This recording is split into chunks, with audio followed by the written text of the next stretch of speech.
What's up, everybody? It's your boy Eric, aka Young God, coming to you in the Pink Dungeon, giving it a real raw rugged. Usually go through FaceTime, but we doing it through the phone this time. And like the Breakfast Club say, we got some special guests in the building. But I'm gonna let them introduce themselves. Who do we have?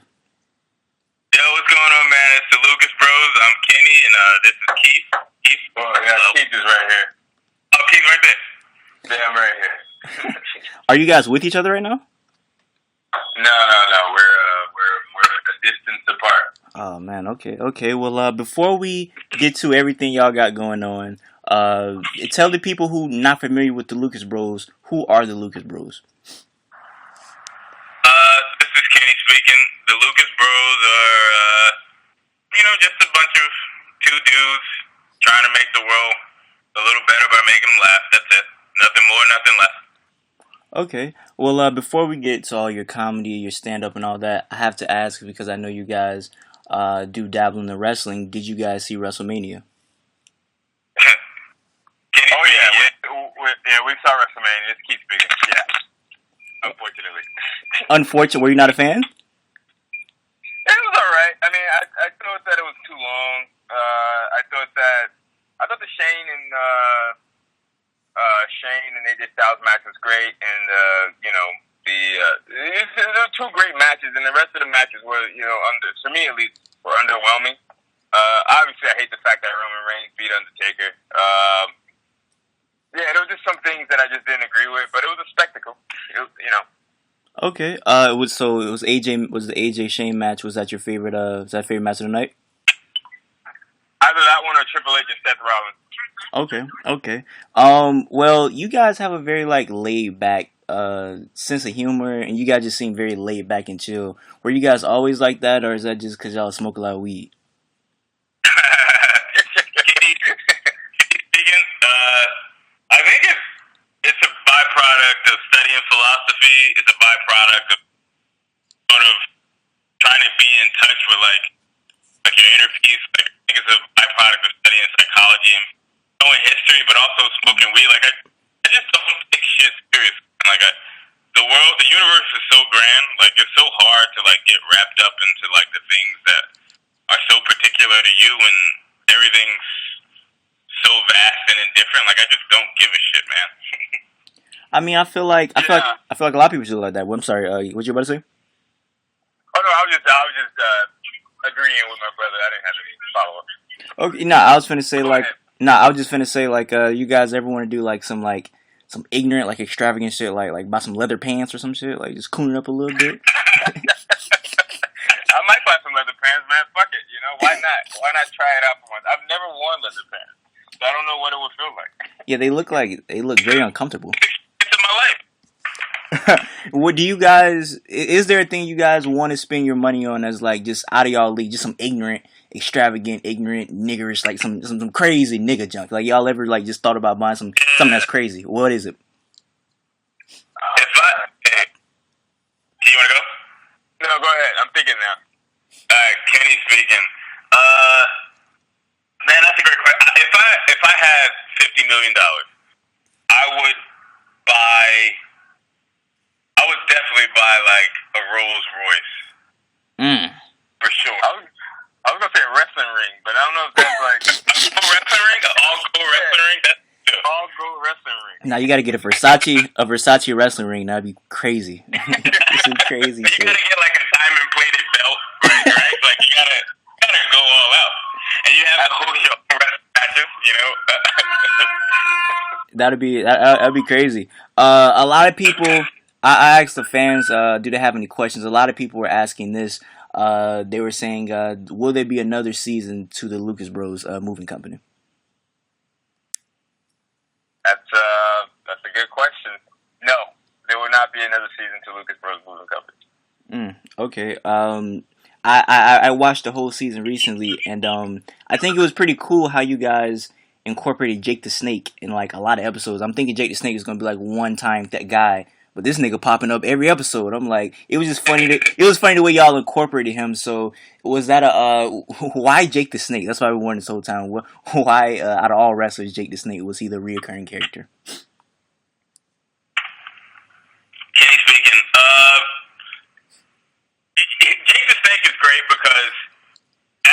wrestler, he would toggle between being a hero and being a villain. Like he would always go back and forth. So when we first introduced him into the show, he was a villain, and we were like, all right, well, let's just keep him. Let's just like play around with his actual character and make him a good guy now. You know, like let's just fuck around with it. And plus, he's such a great voice actor, and he was really funny. He sort of nailed the lines, and we were like, let's just keep working. Dope. Oh, so that was actually Jake the Snake. Oh yeah. Wow, I thought that was a voice actor. I didn't know that was actually him. That's crazy. Wow. Okay. Now it was Jake the Snake. Couple last questions from me before we get into before you get into you guys' new stand up. Back to wrestling for a little bit. You being wrestling fans, have you guys met any wrestlers, any indie wrestlers, WWE wrestlers that you are kind of cool with now, or no? Keith speaking. Oh yeah, we know a bunch of them. I'm good friends with Big E from the New Day. Wow. We're friends with X-Pac. Who else? Who else are we buddies with? Xavier Woods. Oh yeah, Xavier Woods. So we're pretty cool with the New Day, and a couple. I mean, a buddy of ours writes for the WWE. So like we're well connected with the WWE, and they've like given us tickets to Raw, and they're really really cool people. They're a really great organization. Okay, yeah, that's really cool. Didn't know that. How is it being friends with the New Day? I feel like they're just funny guys. Are they like? Have you ever thought about incorporating them in any of you guys' skits or anything like that? Go ahead.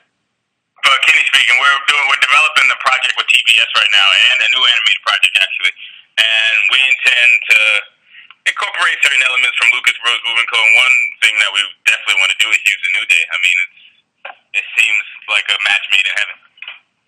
I would agree. Last question from me before we get into the stand up.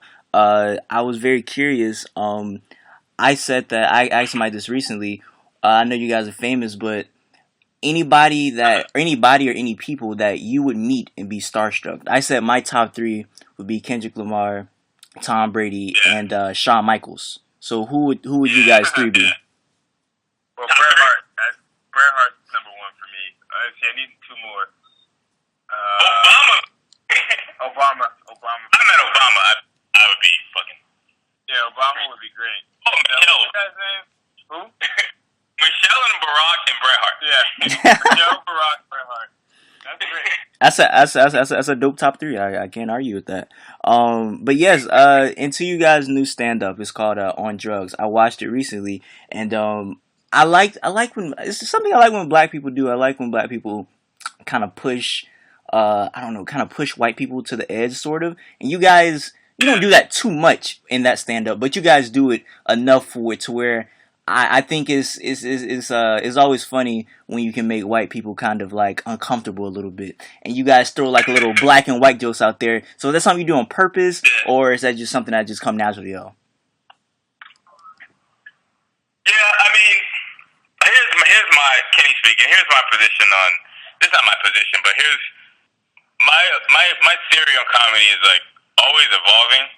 But my thing is like my goal is always to make the highest for people laugh. I also want to say something. Like I don't want to just go up there and do observational comedy about airplanes. Like that's just not my thing. Mm-hmm. There's a lot of shit going on in the black community that like it's not funny. Like the shit is objectively bad. But if I can somehow get that shit out there, make it a little bit uncomfortable, but elicit a laugh, then I think that I'm doing the joke the right way. If I'm telling a joke about struggle, but they're not getting the struggle part and they're just getting the laugh part, then I feel like I'm doing something wrong. You know? I never looked at you guys' comedy as being such deep, because I see you guys as being like such like laid back guys. I wouldn't think that you would have like the underlying message of showing white people the black struggle. So I think that's really cool that both of you guys try to incorporate that into the comedy to, you know, put the message out there. So I think that's pretty cool. Absolutely. This is Keith speaking. It's much more layered than people give us credit for. I don't like to toot my own horn, but like we're very, very conscious of what's going on in the community. We grew up in it. We grew up poor. The war on drugs had a huge, huge impact on us. So like it's our life. You know, we can't shy away from, you know, the poor black struggle. It has such a impact on shaping our identity. So like we may not it may not seem like we address it, overtly, but it's there. If you pay close attention, it's all there. Even in Lucas Brothers movie, though. If you just rewatch it and just listen to what we say, and like you'll see, like we're commenting on what's going on, but we try to be more subtle about it. I think you, Kenny speaking, I think you have a bigger impact politically and consciously if you can connect to a person on the subconscious level. Like if you can get into their psyche and have them like percolate over ideas, then I think you have a stronger impact. You can be overt, and I don't disagree with the approach, but I don't know if people necessarily like being yelled at. I think if you yell at them, you're automatically going to lose them as an audience. But I think if you approach it as a dialectical, it's a conversation, right? Like they have a position, I have a position, I believe my position is right, they believe their position is right. So let's try to get to some synthesis as opposed to like talking down to one another, because I just don't think anything's accomplished that way. Well, staying on this topic, if you don't mind, okay, I feel like you guys are both rap fans too, and talking about this right now, it makes me think. I always ask this to people. I say that a lot of young rappers, like from Chicago, these very bad areas, they're coming out and they're going straight into the limelight, but not knowing they're kind of scarred mentally from stuff they're seeing in the hood. Like a lot of people see stuff in the hood that you don't even see in Iraq. So I feel like it's crazy. They go straight into the limelight with probably mental issues. I feel like a lot of black people suffer from mental issues that we don't even know about because we're not really up on mental issues like that. So my question is, for rappers or black people in general, but really just rappers, these young rappers, do you think there should be something to like help them like adapt to just this quick change? You know what I'm saying? This is Keith speaking. That's a great question. I think anyone who's going through any sort of childhood trauma needs therapy immediately. So like I would encourage any rapper who's come from a really like a broken household or seen some shit in the ghetto that they've seen, like get therapy. We just started getting therapy. And I'm becoming more in tune to my feelings and my thoughts, and I realize that I repressed so much of so many of my memories, just to try to like get it out of my head, and it always comes back and manifests itself in different ways, either with anger or jealousy and stuff like that. So I would encourage all of the young guys to just go to a therapist. There's nothing shameful about it because we do suffer from mental. We're not superhuman. Yeah. You know what I mean? Like. We have problems too. We have issues too, and the only way to get better is to seek the therapy. That's right. And this is Kenny speaking. Like we go to the doctor for physical health. Like we get checkups annually, and like I think the same thing should be done with mental health. Like we shouldn't just discard it as like, oh, we can handle everything ourselves. Like the mind is a very powerful like organism. Like it can. With your mind, you can think about like heaven and hell, and like you can think about alternative universes. The mind is a very powerful tool, and if you don't have some sort of professional help guiding you on how you should organize your thoughts, it could lead you to like depression and anxiety. Oh yeah, all types of shit, man. So like you're absolutely right. Conversation that we need to have. Well, before we get right back to your stand-up, speaking of comedy and speaking of conversations, a lot of people like Dave Chappelle, like just people in general, speaking on, not even like black people, but just speaking on issues going on. And in 2017, people are getting sensitive. People don't like to talk about things. People like to call you names and this and that. So being comedians, do you guys feel to tame your message down or not talk about certain things because you know that it'll get backlash? Because I feel like you said, conversations. I feel like conversation is really important, conversing with people, but people don't want to do that because I see people are getting sensitive by a lot of things. So, what are you guys' opinions on that? That's a great question. This is Keith speaking, and as a comedian and as a person who believes in the pursuit of knowledge and truth, I would have to say absolutely not. We can't tame our message down. We can't censor ourselves. We have to put every idea out there because how are we going to get to any sort of truth without having a full, complete conversation? I think that's what we've been. Some people have been pushing for. The censorship and stuff like that. Mm-hmm. And to me, that just inhibits growth. And as a comedian, like how am I gonna be able to do my profession as adequately as possible with censors? It becomes almost impossible. Yeah, freedom of expression is necessary for the sustenance of comedy. Like without it, There is no. If you can't say whatever the fuck you want to say, then how are you gonna?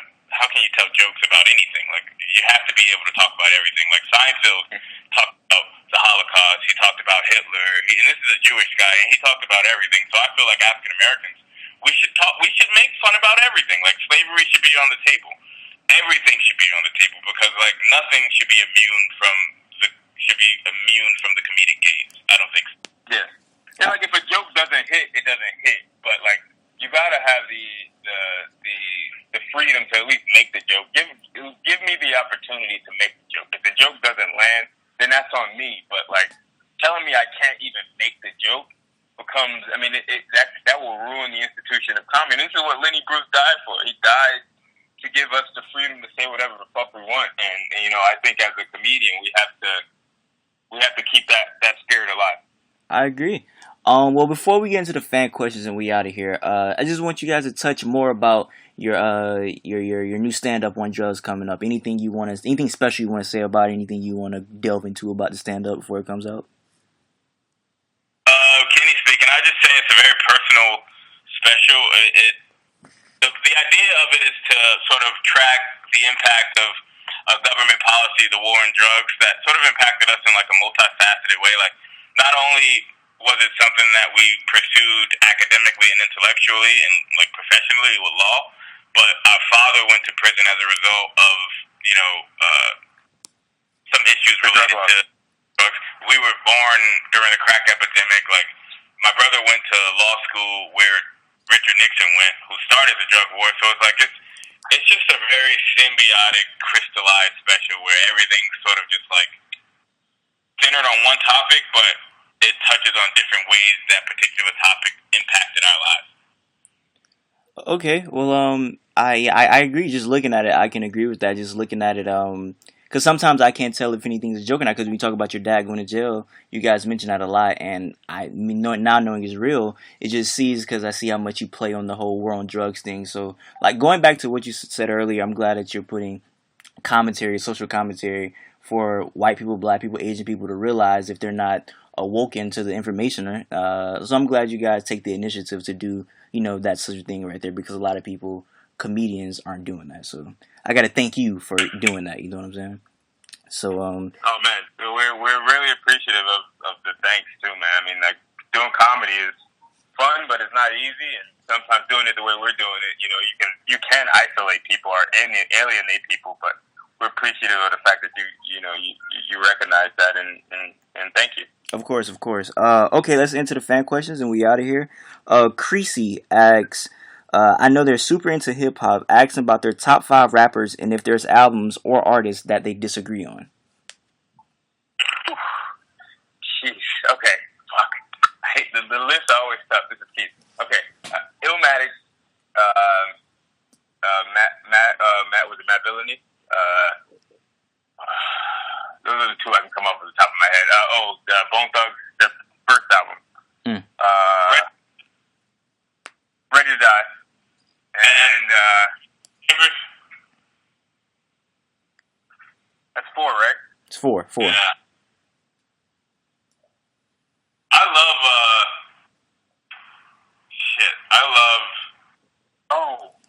I think I got it. Well, I was gonna say the Ghostface. Supreme Clientele. Supreme Clientele is one of the best rap albums of all time. That's a fact. It's one of the greatest rap albums of all time. That's a fact. Easily. I needed something from Wu-Tang because I love 36 Chambers as well. But if we're gonna take the best solo album, I gotta go with Ghostface. That's a fact. You can't go wrong with Supreme Clientele or Iron Man or something like that. Like great albums. No, not at all. He also asked, was there any artists or albums that you guys disagree on?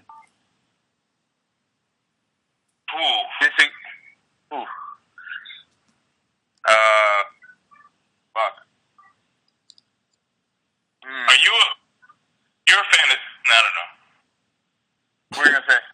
What's your position on Reasonable Doubt? It's I like it. I don't think it's Jay-Z's best album. Really? No. I would agree with that. I would agree with that. Blueprint, maybe, or I'll go with Blueprint. That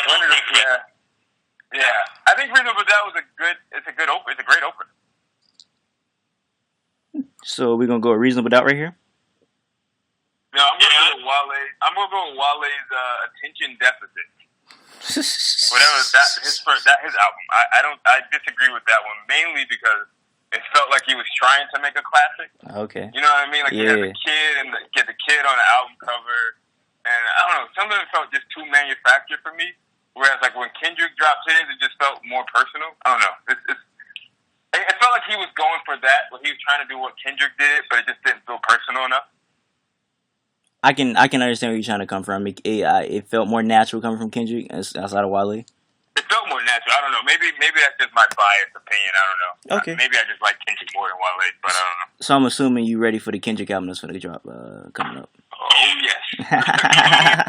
Oh yes. That's gonna be hard. That's gonna be He hard. gave us a little taste. I'm ready to hear it, man.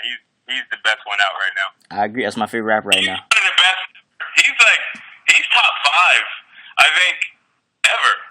Really? I mean, if he makes one more classic, I mean, come on, like that would be more classics than Nas. You know what I mean? Like, you gotta start asking the question. He made a follow up that was like just on par with his first one. So like, you gotta start having that discussion because he's really changing the game, and he's very experimental. I love it. I love everything he does.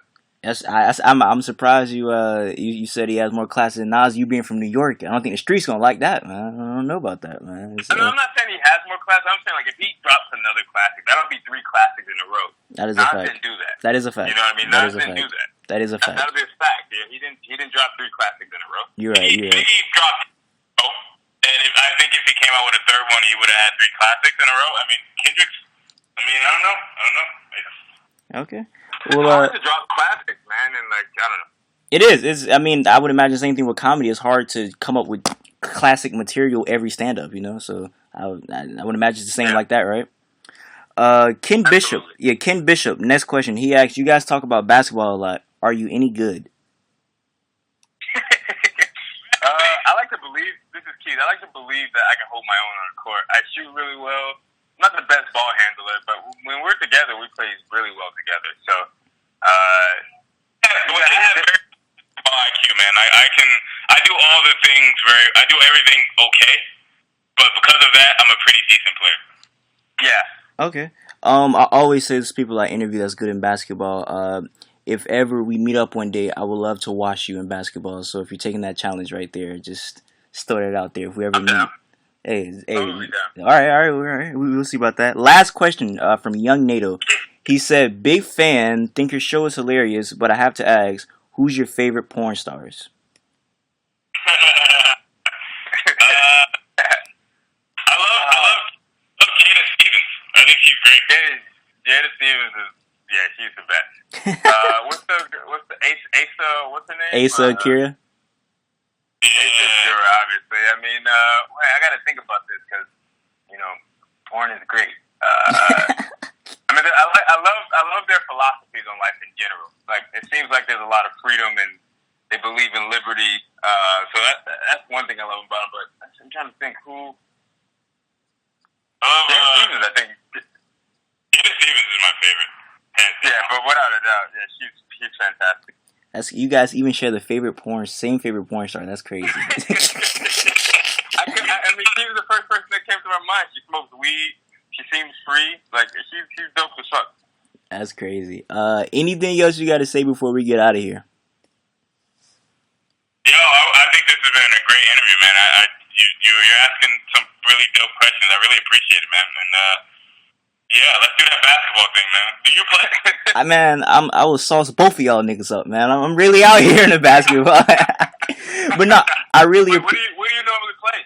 Are you in New York or LA? Nah, I'm far away from both of those places. I'm in Jacksonville, Florida, so I'm not even near. I'm not even near you guys. Yeah, I'm way down there. So yeah, I'm down here. But I appreciate you complimenting me on the interview because I looked at some of your other guys' interviews and I don't want to make you guys seem bored or asking the same question. You know what I'm saying? I like it to have like a natural conversation. So if I achieve that, I'm glad I did. So. Oh yeah, absolutely. This was a beautiful conversation. We've never been asked our favorite porn star, so that's already uncharted territory. Well, hey man, we'll end it right here. Hope y'all had a good time. I'll be putting that in your bio, by the way, guys. Hey, until next I'm time. adding it. Till next time, I say what I mean what I say. Haters gonna hate, players gonna play. Holla at your boy.